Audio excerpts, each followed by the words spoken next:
Howdy pards, Mr. Holster here, just having a little coffee in the tack room this morning.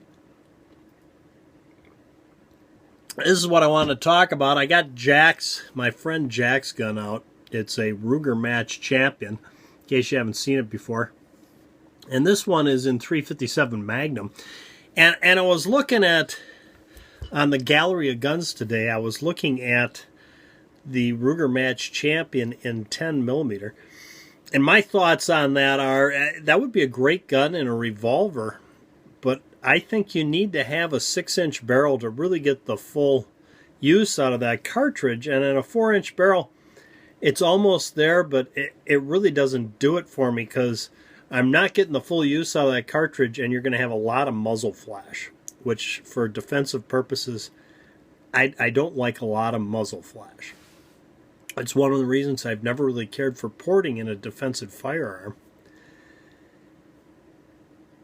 But I noticed that they have a firearm on special right now, and it's a tallow edition in a 3-inch barrel.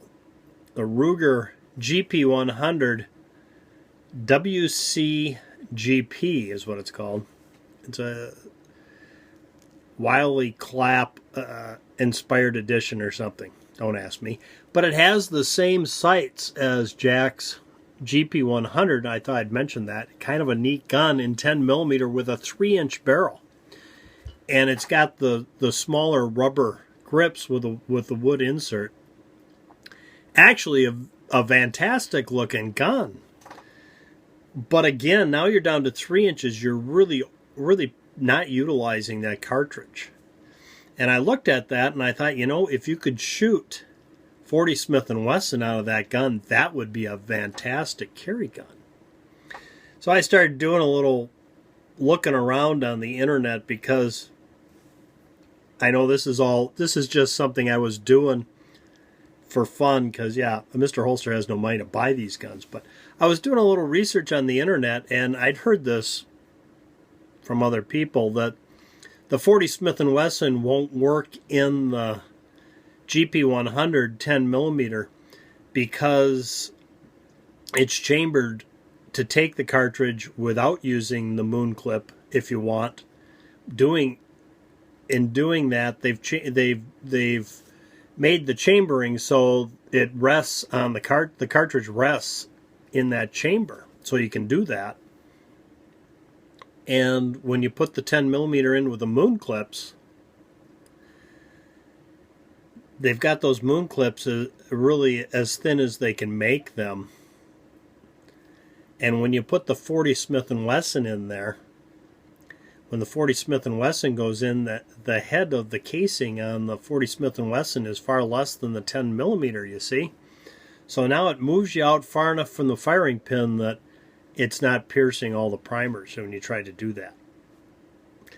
And your answer is to like double the width of your moon clip and maybe it would work. I don't know. I don't know that you could get once the moon clip's that thick, if you could get the cartridge on them. I don't know. But yeah, you can't do that. But I'll put the picture up, the gun I'm talking about, the 3-inch, kind of a neat gun, 10 millimeter.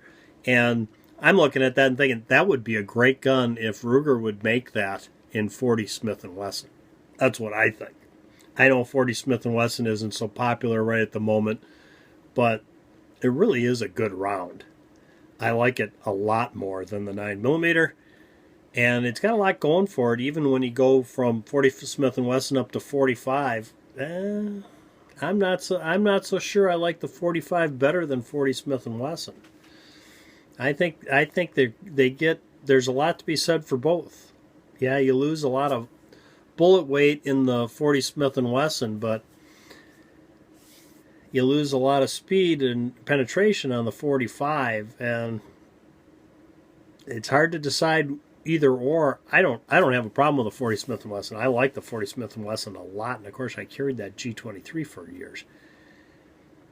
So at any rate, I just thought I'd mention that. I just found that interesting, and looking at that, I thought, boy, that would be a great gun. A GP100 with those Novak sights, and, of course, a 3-inch barrel, which a revolver, I've always felt a revolver with a 3-inch barrel for carry is just like ideal. gives you that little extra sight radius that you really need on those things, and yet it doesn't make the barrel so long that's really that big an obstacle for concealed carry. Well, there you go. That's what I want to talk about this morning at Coffee in the Tack Room. Thanks for tuning in. Till next time, from Mr. Holster and Jack, you might put down in the comment section what you think about that. I just find it interesting, and I just think that would make it just a really, really nice little carry package, a 40 Smith & Wesson revolver, 6-shot revolver, and a GP100.